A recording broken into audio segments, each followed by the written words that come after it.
Hello everyone, Unacademy IAS अभ्यास के इस चैनल पर आप सभी का मैं स्वागत करता हूं। दोस्तों, आप सब मेरे साथ में फंडामेंटल्स ऑफ पॉलिटी के लेक्चर्स अटेंड कर रहे हैं, जिसमें मैं आपके सामने अलग अलग पॉलिटी के कंसेप्ट्स लेकर के आते रहता हूं हमारे इस चैनल पर।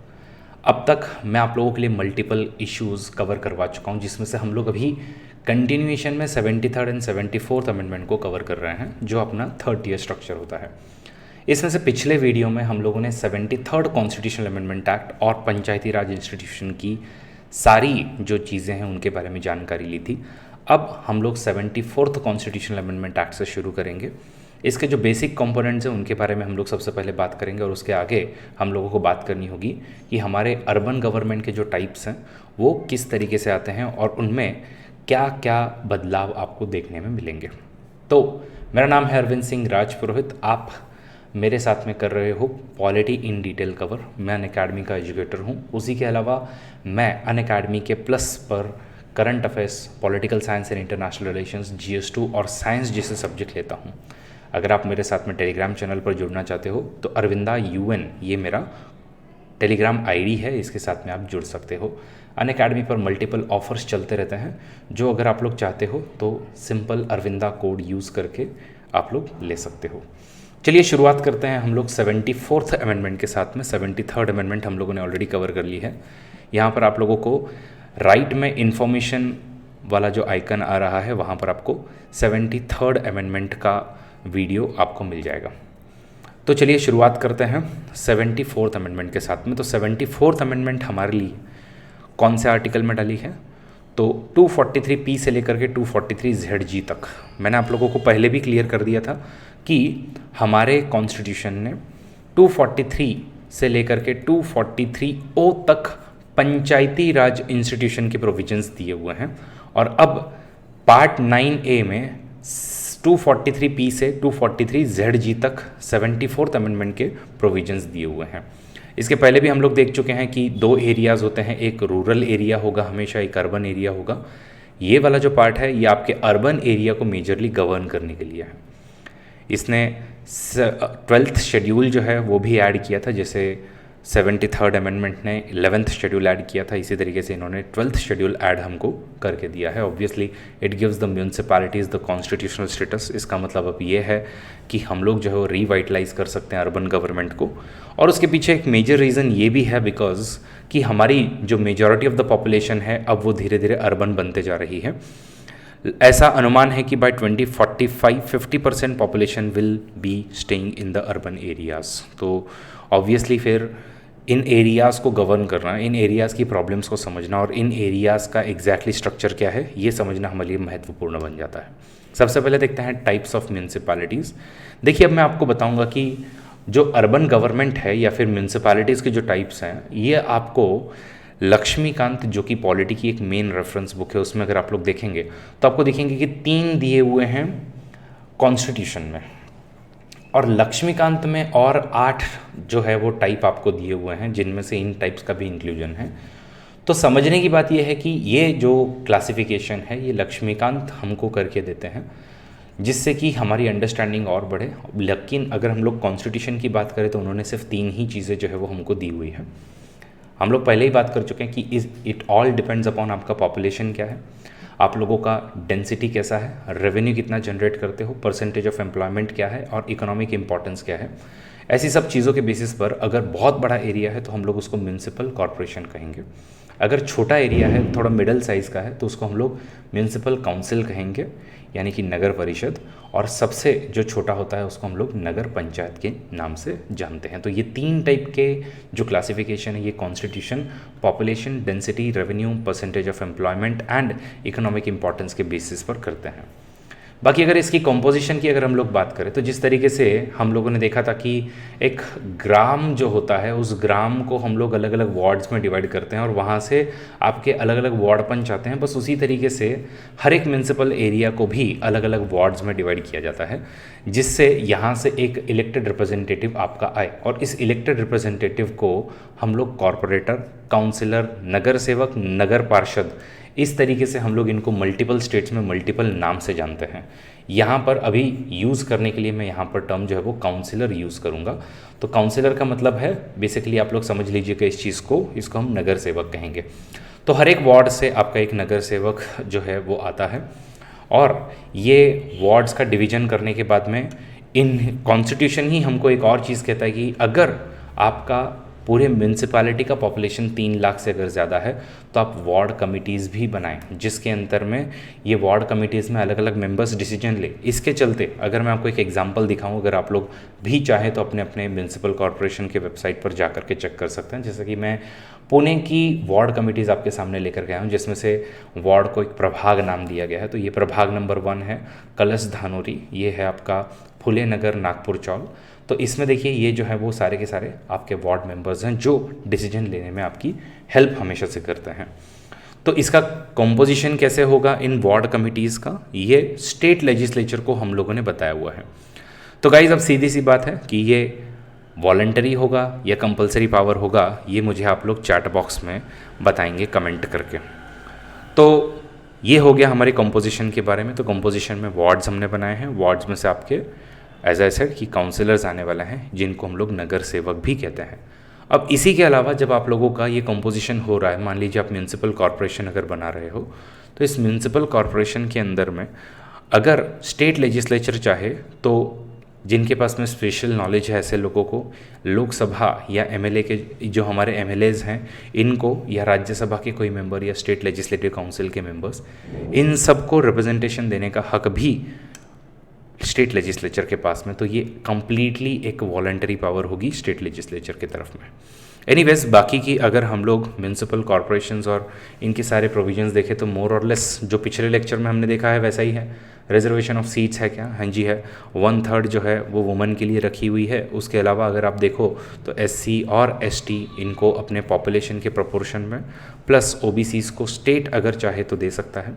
देन ड्यूरेशन कितना होगा? 5 साल। अगर बीच में ही अगर उसको डिसॉल्व करते हैं तो फिर रिमाइंडर ऑफ द पीरियड के लिए अगली वाली आएगी। डिस्क्वालिफिकेशन कैसे होगा?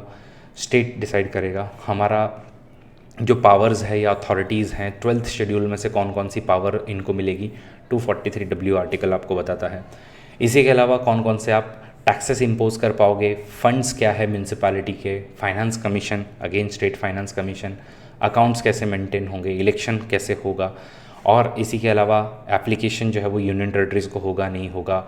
फिर इसमें कुछ कमिटीज़ जैसे कि डिस्ट्रिक्ट प्लानिंग कमेटी या फिर मेट्रोपॉलिटन प्लानिंग कमेटी, जो एग्जिस्टिंग ऑलरेडी लॉज हैं उनका क्या होगा, जो हम लोग ऑलरेडी देख चुके हैं हमारे पिछले वीडियो में। बस उसी को आप लोग अगेन अगर देख लो तो आपका ये वाला काम हो जाएगा।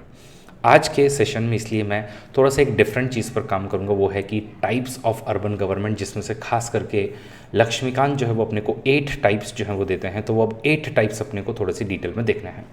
चलिए शुरुआत करते हैं सबसे पहले म्यूनसिपल कॉरपोरेशन के साथ में। तो म्यूनसिपल कॉरपोरेशन जैसे कि आप यहाँ पे देख रहे हो, पुणे म्यूनसिपल कॉरपोरेशन एक काफ़ी बड़ी पॉपुलेशन का सिटी है या रूरल एरिया है। देखिए ऐसा फिक्स्ड नहीं है, बट आप एक अंदाज़ा लगा सकते हो कि 10 लाख के ऊपर में अगर आप लोगों की पॉपुलेशन है तो काफ़ी ज़्यादा पॉपुलेशन है। और ऐसे एरिया में यूजुअली हम लोग म्यूनसिपल कॉरपोरेशन देखेंगे।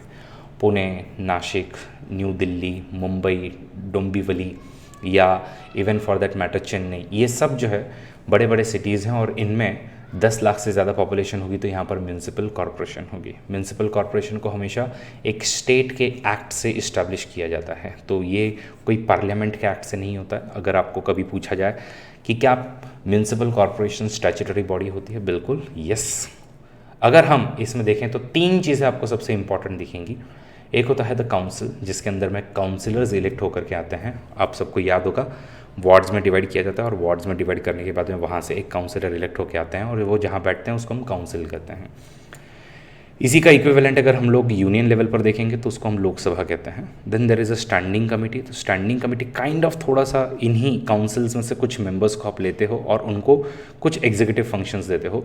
बट याद रखिएगा अगर हम लोग डिस्ट्रिक्ट लेवल की बात करें या अर्बन एरियाज़ की बात करें तो इसमें सबसे इंपॉर्टेंट जो पर्सन होता है वो कमिश्नर होता है। मैं ऐसा कह सकता हूँ कि 90% काम कमिश्नर को होता है और हार्डली 10% काम स्टैंडिंग कमेटी को होता है। और काउंसिल के पास में सिर्फ बजट पास करना और कुछ लेजिस्लेशंस लेकर के आना और डिलिब्रेशन के अलावा कोई मेजर काम इनको दिया हुआ वैसे भी नहीं है। चलिए सबसे पहले बात करते हैं तो काउंसिल की। तो काउंसिल अगेन याद रखिएगा, इसके अंदर में अलग अलग काउंसिलर्स जो हैं वो इलेक्ट होकर के आएंगे। यही काउंसिलर्स में से एक मेंबर आपका मेयर के तौर पर में इलेक्ट होता है, तो जिनको हम मेयर कहते हैं, तो या कहीं कहीं पर इनको महापौर के नाम से भी जाना जाता है। पुणे के वैसे मुरलीधर मोहोल है मेयर। तो ये मेयर जो है ये काफ़ी एक ऑर्नामेंटल फिगर है, इनके पास में कोई रियल पावर्स नहीं होती हैं, बस ये जो काउंसिल होते हैं उस पर प्रिसाइड करते हैं, बट रियल पावर उनके पास में कुछ भी एज सच नहीं होते हैं। इसमें कुछ फ्यू नॉमिनेटेड मेंबर्स जो है उनको ज़रूर जगह मिलती है। नेक्स्ट अगर हम लोग देखें तो स्टैंडिंग कमेटी। अब ये देखिए पुणे म्यूनसिपल कॉर्पोरेशन की एक स्टैंडिंग कमेटी है, जिसमें आप देख रहे हो कि कौन कौन जो है वो अलग अलग आपके स्टैंडिंग कमेटी के मेंबर्स जो है वो आप लोग यहाँ पे देख रहे हो। तो जैसे कि आपका एजुकेशन है, हेल्थ है, टैक्सेशन है, फाइनेंस है, पब्लिक वर्क्स है। स्टैंडिंग कमेटी का हमेशा मतलब होता है परमानेंट कमेटी, और ये परमानेंट कमेटी जो है, ये परमानेंट कमेटी में इनका काम होता है कि आप इन सब छोटे छोटे फंक्शंस जो है उनको थोड़ा सा एग्जीक्यूट करने में हेल्प करो। तो इनको जितना दायरा जो दिया हुआ है हार्डली 10% होता है। लेकिन सबसे इंपॉर्टेंट पर्सन जो होता है वो हमेशा म्यूनसिपल कमिश्नर होंगे। जैसे कि पुणे म्यूनसिपल कमिश्नर जो हैं वो विक्रम कुमार हैं, जो कि एक आईएएस फ्रेटर्निटी को बिलोंग करते हैं, तो इनके पास में रियल पावर होगी। अब गौर करने वाली बात यह है दोस्तों कि अगर हम यूनियन लेवल पर देखें तो हमारे इलेक्टेड रिप्रेजेंटेटिव ज़्यादा पावरफुल होते हैं, जैसे कि प्राइम मिनिस्टर ज़्यादा पावरफुल है और ब्यूरोक्रेसी उनके अंडर में काम करती है। स्टेट लेवल पर अगर हम लोग बात करें तो अगेन आपको दिखेगा कि सीएम बहुत पावरफुल है और ब्यूरोक्रेसी उनके अंडर में काम करती है।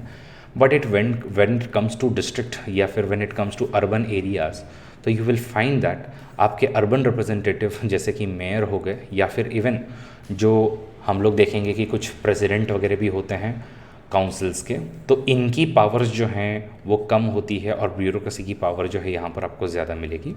ये थोड़ा सा इन्वर्सिंग ऑफ पावर हो जाता है, और इसी की वजह से ऐसा भी कहा जाता है कि इंडिया की जो लोकल गवर्नमेंट है उनको सही ढंग से अब तक हम लोग गवर्न नहीं कर पा रहे हैं, उनका सही पोटेंशियल हम लोग जो है वो यूज़ नहीं कर पा रहे हैं।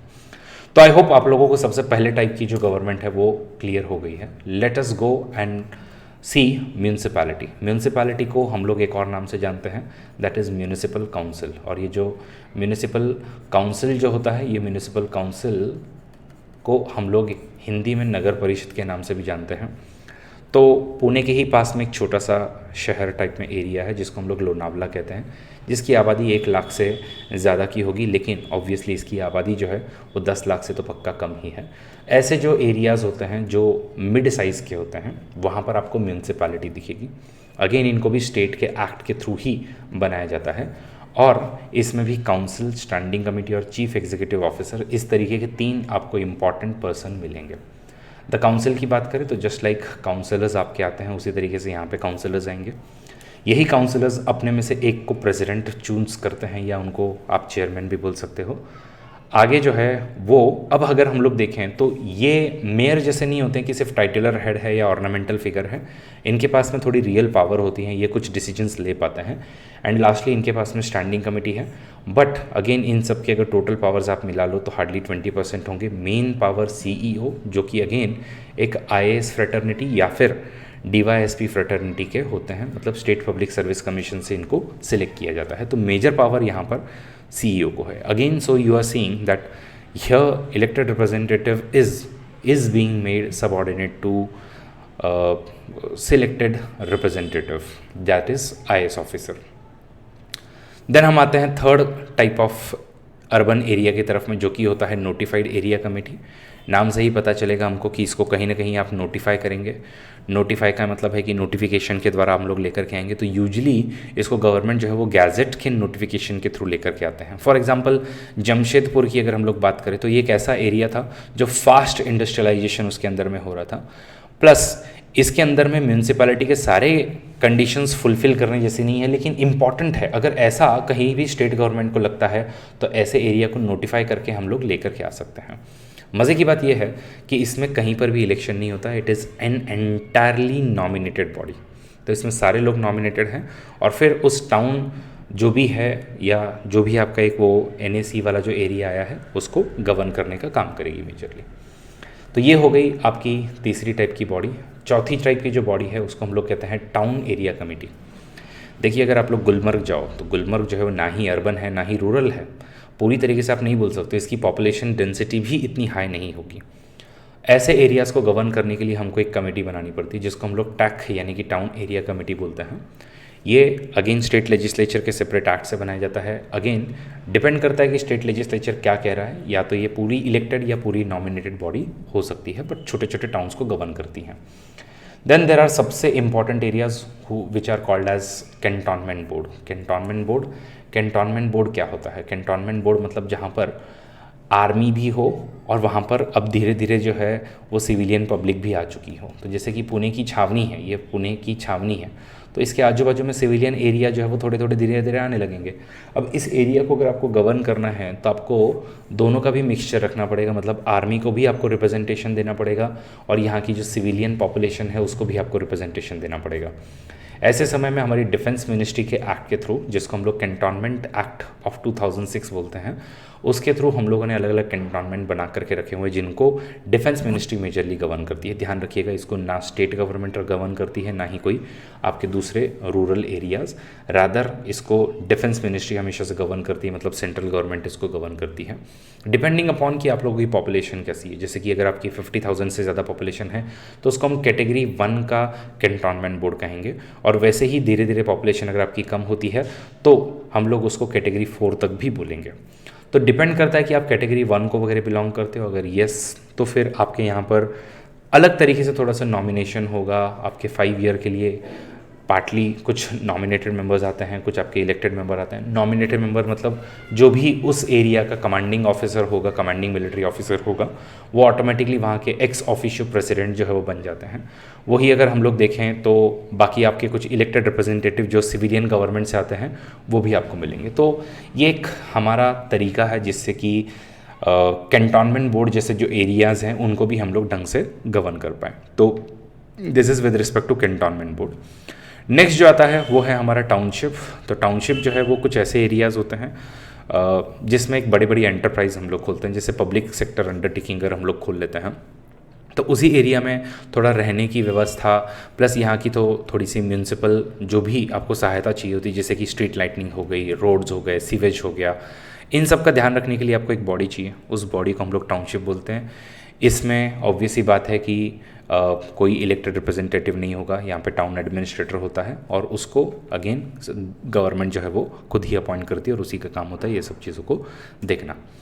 Then comes the port trust. Port trust जो होते हैं आपके, ये पोर्ट ट्रस्ट का मेजर जो काम है, तो देखिए अब पोर्ट्स में भी अगर आप लोग देखो तो आपको लगता होगा कि सिर्फ कंटेनर उठाए और डाल दिए, ऐसा नहीं होता है। पोर्ट्स में भी इलेक्ट्रिसिटी से लेकर के रोड तक की और बाकी सब सुविधाओं की आवश्यकता होती है, और इसके लिए हम लोगों को इलेक्टेड एंड नॉमिनेटेड मेंबर्स जो है वो लाने पड़ते हैं। अगेन ध्यान रखिएगा, इसको पार्लियामेंट के एक्ट के थ्रू हम लोग क्रिएट करते हैं ताकि इन एरियाज़ को ढंग से गवर्न किया जा सके।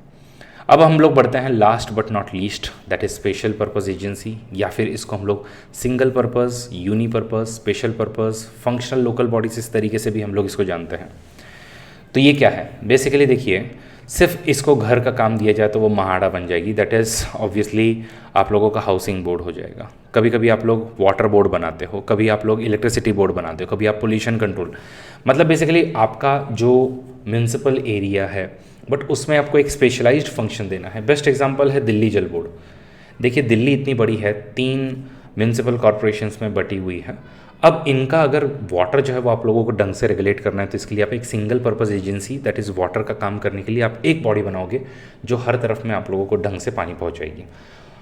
प्लस सिटी ट्रांसपोर्ट की चीज़ हो गई, जैसे कि अगर हम लोग महाराष्ट्र या पुणे शहर में अगर हम लोग देखें तो PMPML जैसी जो सुविधाएं हैं, या इलेक्ट्रिसिटी आपको डिस्ट्रीब्यूट करनी है तो महावितरण जैसी जो बॉडीज़ हैं, ये सब सिंगल पर्पस एजेंसीज़ होती हैं। ये किसी भी म्यूनसिपल बॉडीज़ को सबऑर्डिनेट नहीं होती। इन लोग अपना काम जो भी इनको दिया गया है उसके लिए इंडिपेंडेंट पावर्स डेराइव करती है और अपने तौर तरीक़ों से काम करती है। तो this is the 8th type of body. तो गाइज़, इस लेक्चर में हम लोगों ने, इस वीडियो में हम लोगों ने ये सीखा कि 74th अमेंडमेंट क्या है, इसके कुछ फीचर्स क्या हैं, और अलग अलग जो हमारे पास में टाइप्स ऑफ अर्बन बॉडीज़ हैं या अर्बन गवर्नमेंट है वो हम लोगों ने देखी है। अगर आपको ये वीडियो पसंद आया है और आप लोगों को ये सब चीज़ें समझ में आ रही हैं तो आप लोग इस वीडियो को लाइक कीजिएगा, अपने दोस्तों के साथ में शेयर कीजिएगा और इसी तरीके से जुड़ते रहिएगा हमारे इस चैनल के साथ में। Thank you so much, let's crack it.